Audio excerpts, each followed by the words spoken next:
Brazil under the Portuguese Empire, 1500 to 1822. In 1500, Brazil was discovered by Portuguese explorer Pedro Alvares Cabral.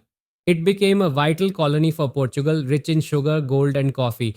In 1708, the Portuguese royal family fled to Rio de Janeiro, making Brazil the heart of the empire. This unusual move elevated Brazil's global standing.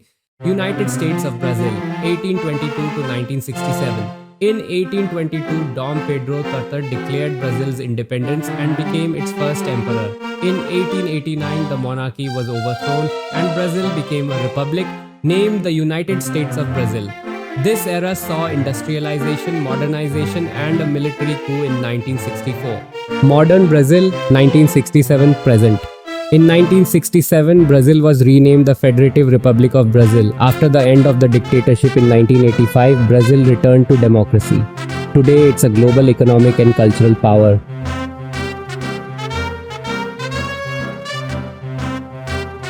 Greenfield symbolizes Brazil's forests and the royal house of Braganza.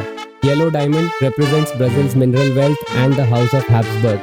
Blue globe depicts the sky over Rio on November 15, 1889, the day Brazil became a republic. 27 stars represent the 26 states and the federal district, forming southern hemisphere constellations.